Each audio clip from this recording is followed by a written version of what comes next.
a oportunidade, a possibilidade, a presença, né, desses 2 brilhantes profissionais da área contábil, que são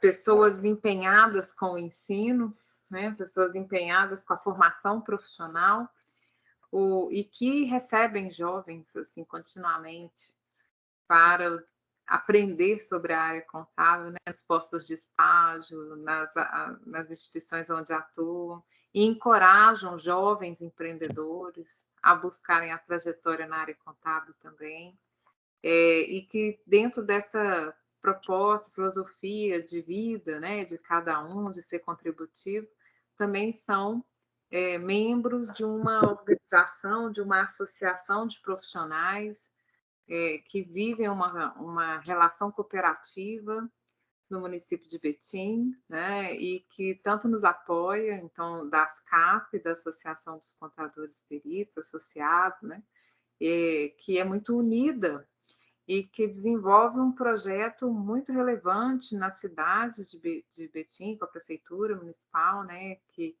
em prol do empreendedorismo, do desenvolvimento de novos negócios na Sala Mineira de Betim, e pela pessoa, né, a presidência da ASCAP, eu queria desejar a todos assim boa noite e apresentar o senhor Gabriel Toga, nosso conselheiro, também, né, no Conselho Regional de Contabilidade em Minas Gerais, é um líder na área de fomento ao desenvolvimento de novos negócios e apoio a jovens empreendedores também, né? E deixar assim que ele também apresente a nossa convidada dessa noite. Professora Josmária, boa noite a todos os alunos, boa noite aos colegas professores, boa noite à nossa diretora social, a contadora Lilian Constantino. É um prazer estar mais uma vez junto com os alunos da PUC. Já somos parceiros há muito tempo, né? Muitos anos, né, Josmária, dessa jornada de interagir com a iniciativa pública lá na prefeitura, com a iniciativa privada e a troca de experiências dos nossos contadores associados com o público dos bens que a gente atende e junto com os alunos da PUC. Sem delongas, eu quero passar a palavra para minha diretora social, para a contadora Lilian Constantino, que nos abrigantará aí com alguns casos práticos de mês, com um básico para que os alunos aí do primeiro eixo consigam se situar ainda mais nos nossos atendimentos junto à sala de aula. Muito obrigado. Minha amiga Lilian, é com você.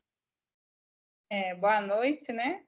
Como o Gabriel mencionou anteriormente, e para quem não me conhece, eu sou Lilian, sou contadora formada pela Newton Paiva, sou administradora formada pela PUC Minas, tenho 2 especializações, né? Sendo uma pela PUC em gestão tributária e financeira e outra pela UFMG em gestão empresarial.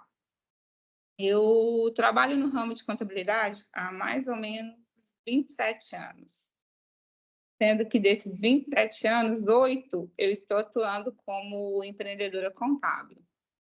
E eu atendo na Sala Mineira há mais ou menos 4 anos, através dessa parceria com a PUC e a ASCAP. E, recentemente, como o meu presidente aí mencionou, eu fui convidada a integrar a diretoria da Associação de Contadores como diretora social.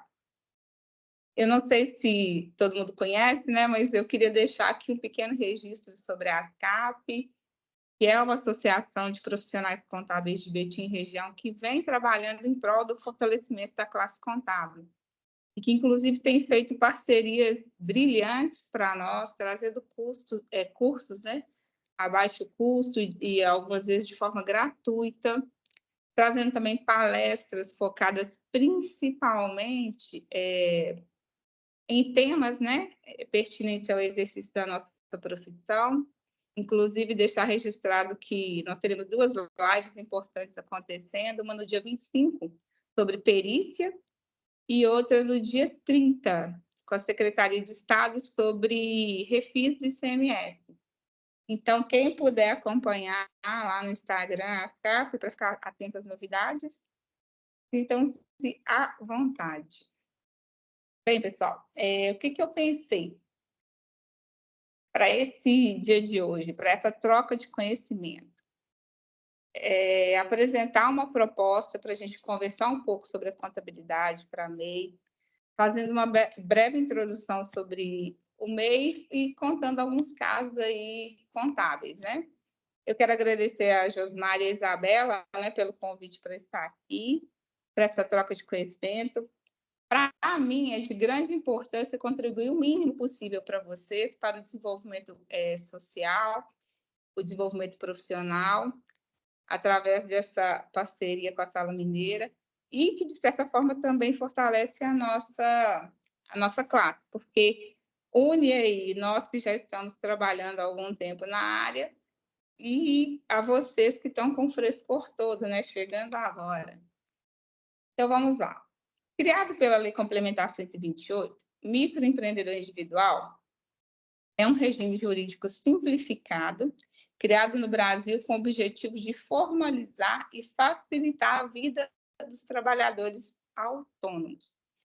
Assim, a gente pode concluir que o MEI ele seria a pessoa física que trabalha por conta própria, e também poderíamos entender que se o trabalhador, né, decidir ser MEI, ele passa, mesmo que de forma simplificada, a ter benefícios e obrigações. E o que é importante aqui? É que nós, como contadores, ao atendermos o MEI, nós precisamos orientá-los de suas obrigações e direitos. Principalmente de que, para gerir bem o patrimônio, né, que é o objeto do estudo do contador, e crescer de forma ordenada, ele precisa estar atento aos direitos e principalmente às obrigações. Como, por exemplo, a lei fala que o MEI teria acesso fácil ao microcrédito. Só que, para ter esse acesso ao microcrédito, ele está sujeito tanto à análise financeira, então, para isso, ele precisa ter o seu financeiro organizado, e tanto ter uma situação fiscal regular.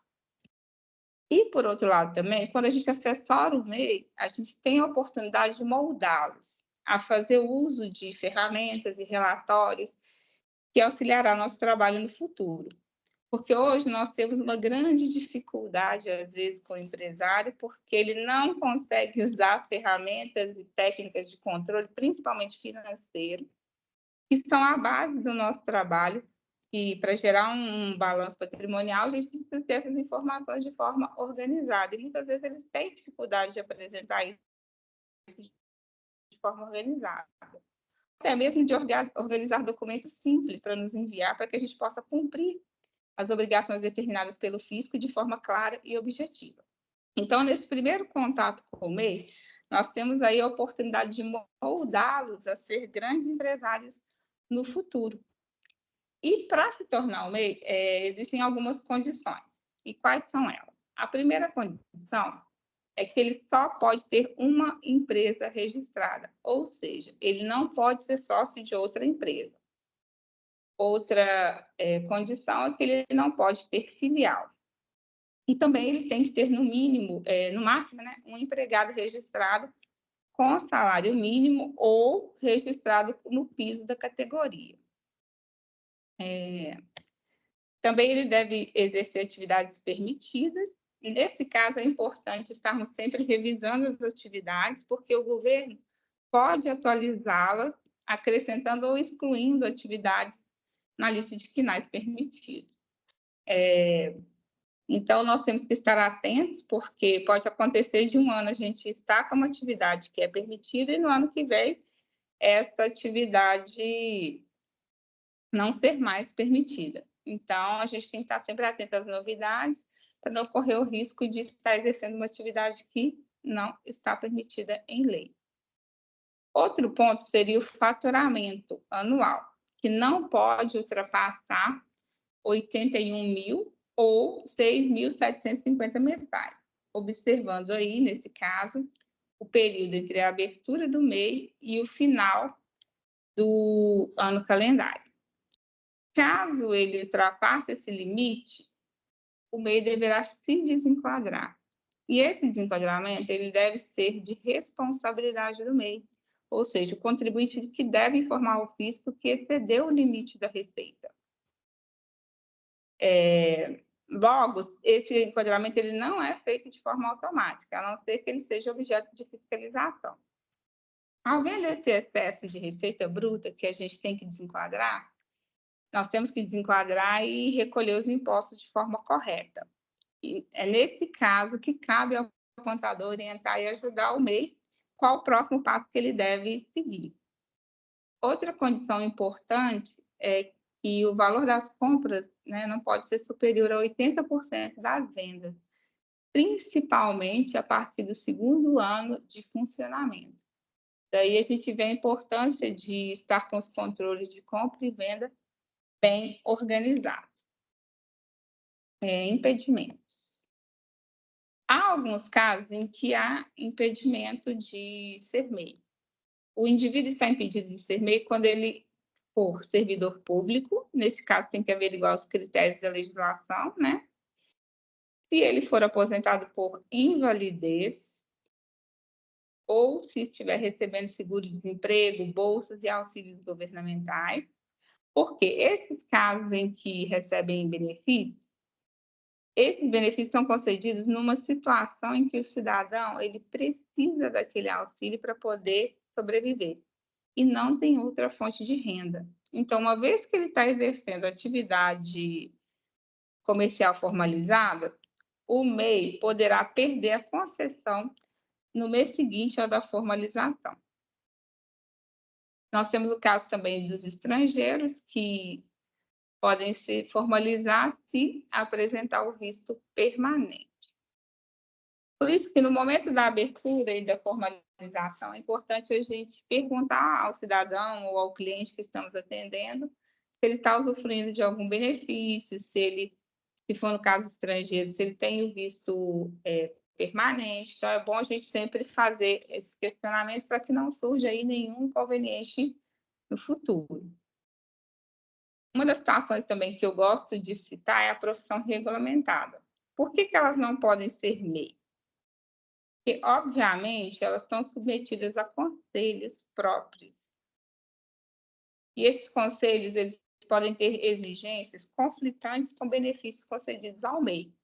E esses profissionais não podem criar o MEI no exercício da profissão. Mas, caso ele tenha uma atividade diferente, ele pode se formalizar como MEI. Por exemplo, o médico ele pode não estar exercendo a medicina, mas ser um vendedor de roupa. Aí, nesse caso, ele pode ser MEI.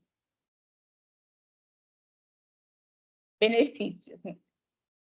Vamos entender agora um pouquinho por que o pessoal gosta tanto de ser MEI, né? A primeira coisa é que ele tem acesso à documentação mais fácil, como o certificado de registro e o CNPJ. A segunda é a formalização de forma simplificada. Quem faz a abertura de MEI, né, já viu como que é rápido. A gente preenche o formulário com as informações e aí está aberto o MEI. Então, assim é feito de forma rápida e gratuita. Outra possibilidade é a emissão de nota, também de forma simplificada e gratuita. E também o benefício de participar de licitações. Mas lembrando que para participar de licitações, ele precisa cumprir requisitos específicos e, principalmente, estar regular perante o fisco. E o que seria essa regularidade? Estaria ligado diretamente à entrega de declaração anual e pagamento dos impostos em dia. Outro benefício do MEI é que ele tem facilidade, como eu falei, de acesso a créditos e a compra junto a fornecedores. Outro atrativo é que ele tem isenção de impostos, né, federais, que faz com que o valor a pagar dos tributos seja quase irrisório, em relação principalmente a outras formas de tributação. Ele está obrigado ao recolhimento do INSS, do ISS e do ICMS. Então, os impostos federais, que é o Imposto de Renda, Contribuição Social, PIS, COFINS e IPI, ele estaria isento do recolhimento. Outro atrativo seria a cobertura previdenciária. A cobertura previdenciária é o que faz com que o maior número de pessoas se interessem em ser MEI, porque dessa forma eles têm acesso à capacidade de segurado, a benefícios do INSS, com pagamento bem pequeno. Então, eles teriam acesso, por exemplo, a salário e maternidade a partir de 10 meses de contribuição, auxílio-doença e aposentadoria por invalidez, com 12 meses de contribuição e aposentadoria por idade, e pensão por morte e auxílio-reclusão a partir do primeiro mês de idade pago. É bom lembrar aqui também que essa cobertura previdenciária ela pode ser perdida se não houver o pagamento do DAS. Então, é importante sempre manter e orientar o cliente, o MEI, né, a manter o pagamento em dia. Obrigações. Quando se formaliza, qualquer empresário passa a ter obrigação. E com o MEI não é diferente. Que tipo de obrigações seriam essas? Eu gosto de dividir as obrigações em obrigações principais e acessórias. O que eu entendo por obrigação principal? É aquela que está ligada ao dever de pagar, ou seja, está atrelada ao pagamento do imposto. E a obrigação acessória que está ligada ao fato de prestar informações e esclarecimentos ao fisco e sobre faturamento, sobre arrecadação. A obrigação principal do MEI, que está ligada ao pagamento de impostos, então o recolhimento aí do INSS, que é 5% do salário mínimo, o ISS, em torno de R$ 5,00, né, para atividades que forem prestação de serviço, e o ICMS, que é R$ 1,00 para as atividades de comércio ou indústria. Outra obrigação do MEI é que, caso ele possua empregado registrado, ele precisa fazer o recolhimento mensal dos encargos desse empregado.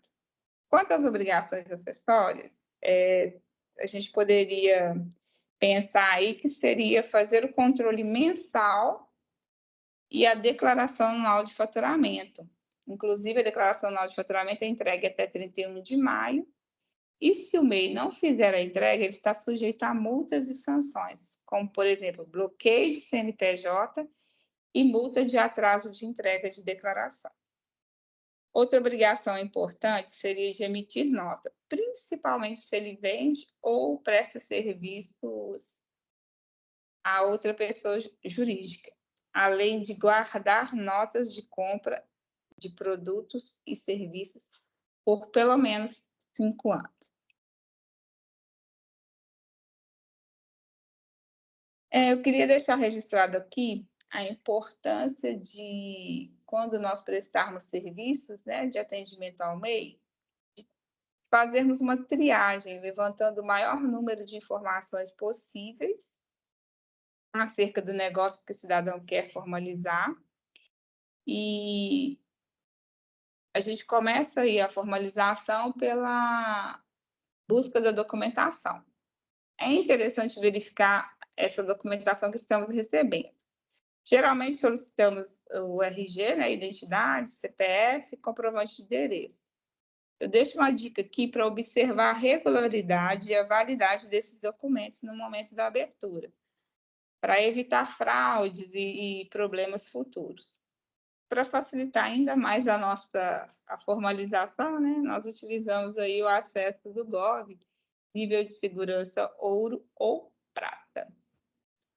Nós também precisamos de colher informações a respeito do negócio, como forma de atuação o nome de fantasia, né, que seria o apelido com que a empresa quer ser reconhecida no mercado, e o capital social. O capital social ele seria o valor investido no negócio, como, por exemplo, se eu for abrir um salão, a gente até comentou antes da minha apresentação, sobre salão de beleza. Ao comprar cadeira, lavatório, secador de cabelo, prancha, o valor desses itens todos formariam o capital inicial, ou seja, o valor que eu inicialmente usei para que o meu negócio seja aberto. Outra informação importante é sobre o endereço comercial.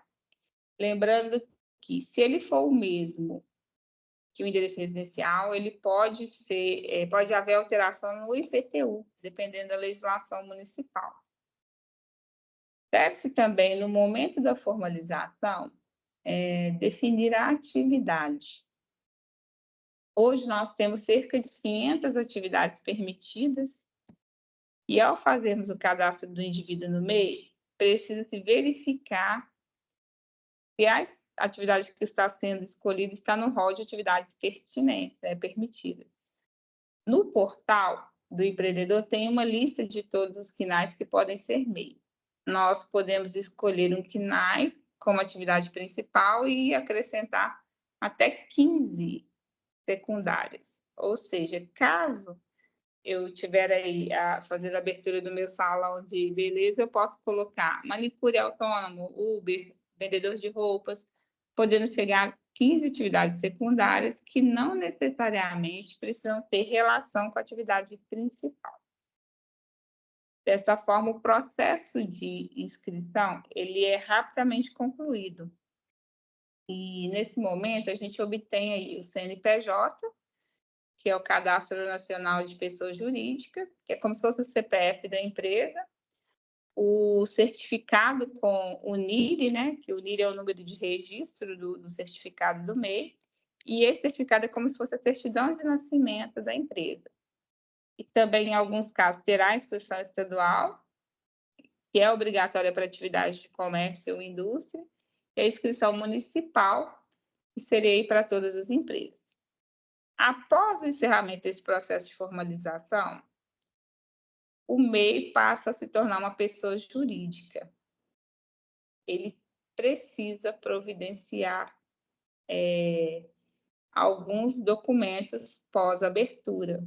Isso é de acordo com a legislação municipal vigente e de acordo com a atividade que ele está exercendo.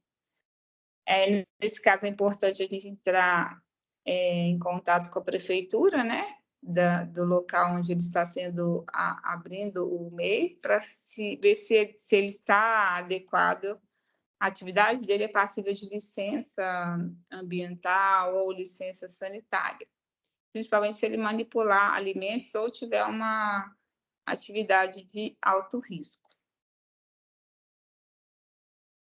Práticas contábeis. Muito embora o MEI esteja dispensado da escrituração contábil, a contabilidade pode ajudá-lo com algumas situações. É inegável que, quando o governo criou o MEI, em 2008, ele tirou trabalhadores da irregularidade e deu-lhes a oportunidade de um negócio formal e também um amparo legal. Porém, se ele não seguir regras de forma consciente, pode acarretar alguns problemas para si. E quem melhor que o contador para auxiliá-los a resolver esses problemas, né? Então, assim, com a abertura do MEI, o indivíduo ele se esquece ou não tem conhecimento suficiente para discernir que, a partir deste momento, passam a existir dois personagens, que figuram como CPF e CNPJ. Assim, é importante orientar o MEI a separar a pessoa física da pessoa jurídica, principalmente nos controles financeiros e nas contas bancárias, a fim de evitar confusão patrimonial. Lembrando aqui que outra situação é que o MEI ele pode contratar um funcionário e ele pode se valer da experiência e do conhecimento do contador para cumprir as obrigações trabalhistas, como registrar, fazer cálculos de folha de pagamento, rescisão, férias e recolher os encargos desse funcionário. Outro auxílio prestado ao MEI pelo contador seria na emissão de nota. Nós sabemos que o MEI está obrigado a emitir nota em duas situações: quando ele vende ou presta serviço a outra pessoa jurídica, ou a pessoa física, se a pessoa física assim exigir.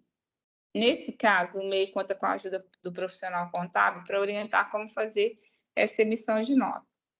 Muito embora o processo de emissão de notas seja simplificado, existem algumas regrinhas que a maioria dos cidadãos não conhecem e que o contador seria a melhor pessoa para fazer essa orientação. Outra situação importante que o MEI pode contar com um contador é no auxílio do controle dos pagamentos de gastos.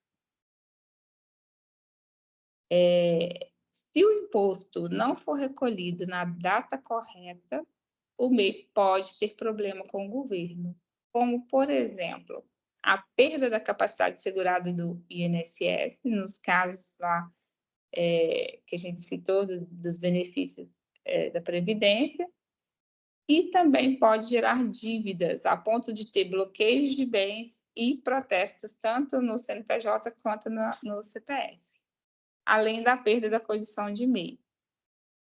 Como o empresário ele foca muito no negócio, ele pode acabar esquecendo do controle administrativo e do financeiro da empresa. E também do controle do faturamento e de compras, né? Que deve ser feito porque, uma vez que o MEI ultrapassar o limite estabelecido, ele deve se desenquadrar. Ou seja, se ele ultrapassar o limite de 81 mil anual, e se ele fizer compra superior a 80% do faturamento, ele deverá comunicar de forma espontânea o seu desenquadramento. Algo que acontece muito normalmente é o fisco desenquadrá-lo de ofício através de processo de fiscalização e de cruzamento de informações. O que seria esse cruzamento de informações? As operadoras de cartão de crédito e os bancos, eles informam ao fisco o volume que foi vendido nas máquinas de cartão e valores que foram recebidos nas contas bancárias, inclusive via Pix. E o que acontece? O fisco cruza a informação com a declaração que o MEI prestou, ou seja, muitas vezes o MEI ele declara um faturamento, só que as vendas efetivas dele ele tem outro valor.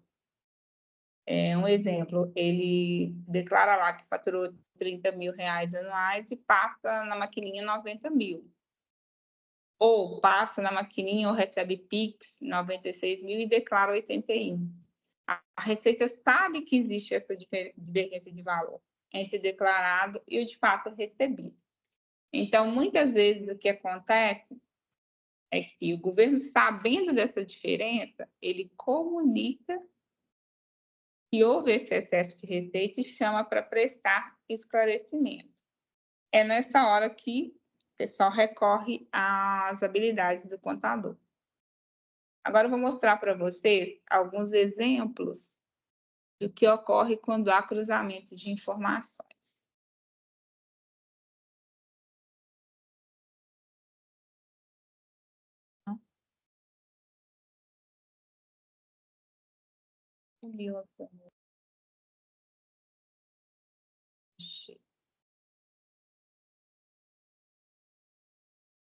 Nesse caso aqui, o contribuinte ele recebe uma intimação via correio. Aqui eles identificam, né, o contribuinte e colocam a seguinte mensagem: a Secretaria de Estado, mediante o cruzamento eletrônico de dados, detectou inconsistência entre as informações prestadas pelo contribuinte acima identificada e as prestadas pela administradora relativas às vendas no cartão de crédito. E aqui no último parágrafo eles colocam assim: dessa forma fica sujeito passivo intimado a se pronunciar junto à delegacia fiscal, a contar da data de recebimento desse, sobre a possível falta de emissão das notas de saída, conforme inconsistências abaixo. Outro comunicado também, ele comunicou diretamente comigo aqui, informando que o contribuinte fulano de tal está enquadrado na condição de MEI e, portanto, de acordo com a legislação vigente, ele deveria obedecer o limite de faturamento anual de 81 mil. No entanto, em dezembro de 2019, ele ultrapassou esse limite. E coloca até o valor aqui que já tem informado que foi faturado. Dessa forma, a partir de janeiro de 2020, cobra-se ICMS sobre o faturamento da empresa. E aí, junto dessas notificações, sempre vem ali a relação de valores que o fisco teve acesso. Nós temos aqui o valor que, de fato, foi recebido na maquininha de cartão, nessa primeira coluna aqui, e ao lado o faturamento que foi declarado pelo MEI. Então, a gente percebe aqui que onde está essa marcação de amarelo foram os únicos meses em que ele declarou um valor menor, ele recebeu um valor menor do que o declarado. No ano aqui de 2019, né, que foi o ano de abertura desse MEI, ele teve um recebimento de 83 mil e declarou 40. Em 2020, ele teve um recebimento de 111, declarou 81. 21.215 mil, declarou 74. E, em 2022, ele teve aqui um recebimento de 331 mil e declarou 81. Então, é muito importante a gente ter esse cuidado na hora de fazer a declaração do MEI, né, para informar o que, de fato, ocorreu nas finanças do MEI. Aí, após esses comunicados, eu fui até o site da Receita para ver como é que estava a situação do CNPJ. Aí eu percebi aqui que ele está com a situação não optante pelo Simples Nacional e não enquadrado no CIMEI. Ele tinha a situação de não estar pagando os tributos e ainda de ter ultrapassado o limite de faturamento. Outra situação aqui é um desenquadramento do MEI que se deu por endividamento, né, por não pagar as obrigações principais. Ele foi excluído em 2023 tanto do Simples Nacional, tanto do CIMEI. Porque uma das condições para se manter no Simples é que ele tenha todos os pagamentos em dia. Então, esse cidadão aqui, ele não respeitou essa regra e foi excluído. Então, ele tem aqui atraso de entrega de obrigações acessórias e valores a pagar em atraso.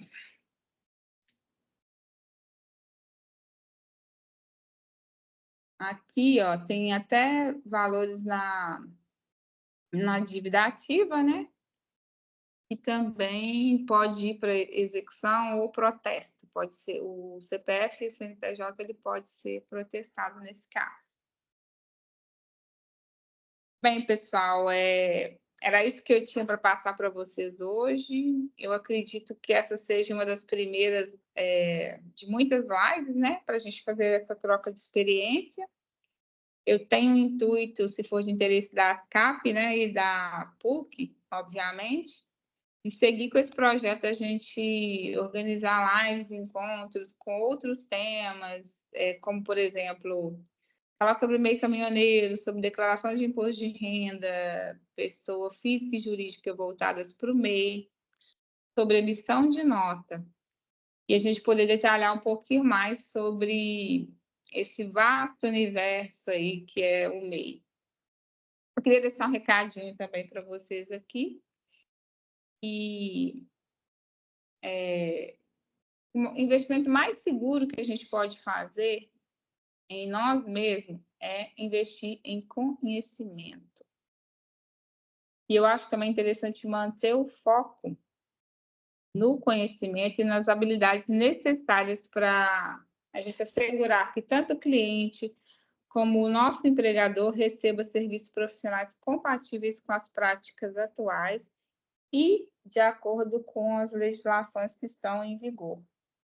E, para isso, nós precisamos acreditar na importância de se investir em bons cursos, em aproveitar oportunidades, como está sendo essa que está sendo dada a vocês aí, da Sala Mineira, e assim interagir e entender um pouco mais sobre o universo contábil.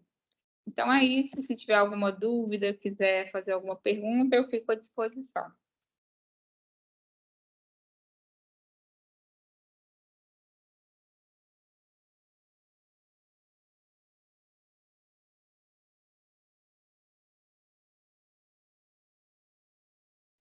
Isabela, eu acho que o seu áudio está fechado.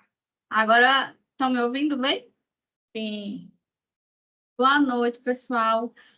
A Josimara teve um pequeno contratempo, mas a gente pode continuar por aqui. Se vocês tiverem alguma dúvida, que é a pergunta que eu mais faço, né, de manhã na Sala Mineira. Se tiverem alguma dúvida, aproveitem para tirar com a Lilian.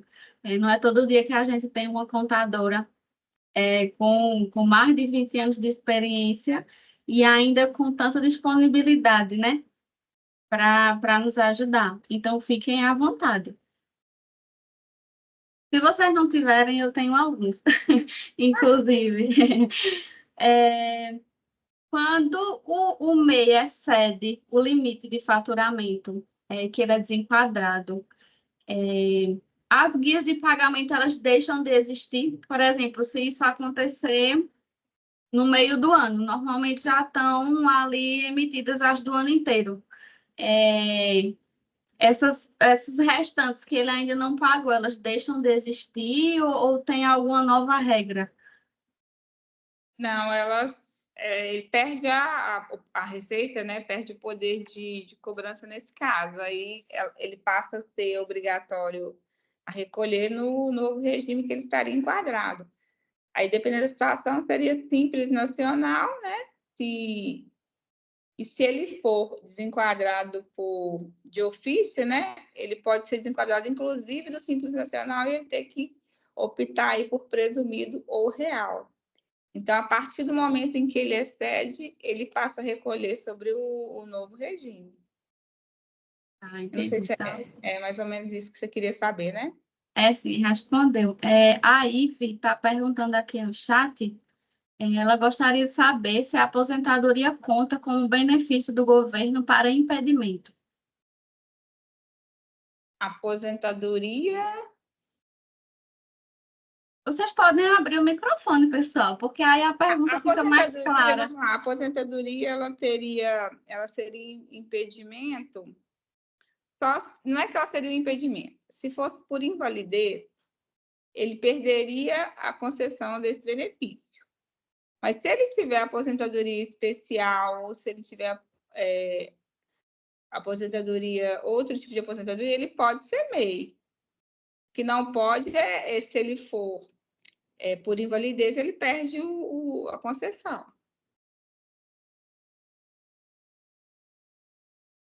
Tinha alguma outra aluna tinha levantado a mão. Eu tenho uma dúvida sobre o... Pode falar. Boa noite. Eu queria só tirar uma dúvida em relação à questão do percentual, né? Do adicional do que se pode, por exemplo, dos 81 mil, você pode passar 20%, se eu não me engano, né? Esses 20% seria anual, não mensal, correto? Sim. Ok, obrigada. Sobre o Bolsa Família, a dúvida que eu tenho é a seguinte: quando você recebe, no caso, Bolsa Família, e aí abriu um MEI, você automaticamente deixa de receber o Bolsa Família ou isso vai depender do faturamento que você vai ter durante aquele ano? Porque existem algumas pessoas que abrem o MEI e declaram o faturamento de zero, né? Justamente que é só para garantir mesmo a aposentadoria. Aí fica para mim essa dúvida. Na verdade, a questão de benefícios aí governamentais, está relacionado mais ou menos à renda per capita, né, da família. Se ela tiver um MEI e o faturamento desse MEI aumentar a renda per capita da família, automaticamente ele vai perder o benefício. Lá no Bolsa Família, eu não sei detalhes, tem um valor de renda estipulado da família toda, a renda global da família. Se ultrapassar esse valor, ele vai ser, automaticamente, ele vai perder o benefício. Mas aí, no caso, vai ser só se ele se o MEI realmente faturar, né? É o faturamento. É porque tem casos em que o MEI é aberto só para... E é até um dos motivos que ele foi criado, só para fazer o recolhimento previdenciário, né? Para ter direito aos benefícios da Previdência. Exatamente. E foi uma dúvida, inclusive, de uma aluna, que ela tinha uma funcionária que recebia o Bolsa Família e queria abrir um MEI. Ela me perguntou, ela vai perder? E aí eu fiquei com essa dúvida. Mais alguém, pessoal? Você me permite? Sim. Eu só, na dúvida, aqui, até falou aqui conosco aqui, perguntando sobre o sublimite, ultrapassar o sublimite, né? Aos 20%. Os 20%. Uhum. Se durante o ano calendário ultrapassou os 81 mil, até os 20%, ou seja, 97.200, ele vai ser desenquadrado. Só que no ano que vem. No ano seguinte. Próximo ano, né? Mas se ultrapassou esses 20%, ultrapassou os 97.200 durante o próprio ano calendário, ele também vai ser desenquadrado, mas com efeito retroativo. Retroativo, sim. Isso do ano calendário, ou seja, se em agosto ultrapassou os 97.200, ele é desenquadrado em janeiro desse mesmo ano. Sim. Uhum. Um dia desse chegou um cliente na Sala Mineira e ele estava muito bravo, porque acho que ele não entendeu muito bem quando ele foi abrir o MEI das obrigações que ele tinha a partir dali. E ele não estava pagando nenhum das guias. E aí ele chegou lá dizendo, eu não vou pagar mais isso não, e acabou. E aí Júlia teve que explicar para ele que se ele não pagasse, o nome dele ia entrar em dívida ativa, porque algumas pessoas acreditam que é assim, não vou pagar, a dívida sumiu, ela não existe mais, né? Então tem toda essa questão também da dívida ativa, que passa para o CPF, né? Sim. Na verdade, o sócio, né, ele assume as obrigações do CNPJ, né? De qualquer empresa. O MEI, isso acontece com mais frequência porque, como ele é uma firma individual, né, um empresário individual, o patrimônio, né, o CPF se mistura com a pessoa jurídica. Então, quando tem um protesto, quando tem um endividamento, né, que vai para uma cobrança endividativa, ele é responsável, né, ele fica como corresponsável pela dívida. Isso mesmo.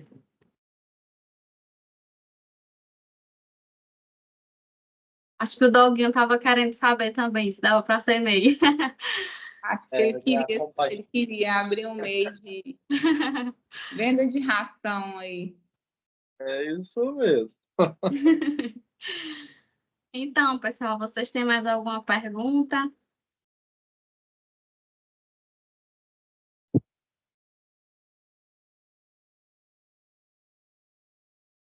Bom, então, a gente já pode encerrar, eu acredito, né? Eu queria agradecer a Lilian, ao Gabriel. Eu fiquei muito feliz pela sua sensibilidade de notar os alunos, enquanto aluna também.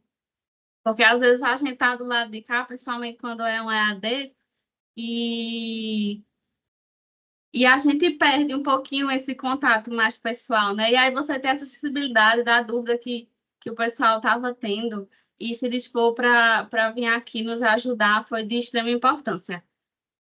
Eu agradeço a oportunidade e desejo a vocês muito sucesso, que vocês sejam próspero, né, na carreira que vocês escolheram. Obrigada. A Josmária voltou aqui. Sim, eu tinha uma orientação de projeto. Olha, muito obrigada, então, por esse momento. Isabela, aí, que é nossa monitora, né? Tem feito um trabalho tão excelente. Rafaela, você quer falar algo, Rafaela? Estava batendo palma. Não, tô só dando os parabéns mesmo. Muito bom. Obrigada, Lilian, pela disponibilidade, né? Por fazer presente aqui. Eu que agradeço e precisando, pode contar com a gente, né? Sempre à disposição. Que bom, a gente agradece muito por isso, sabe o diferencial que é ter a presença de vocês conosco.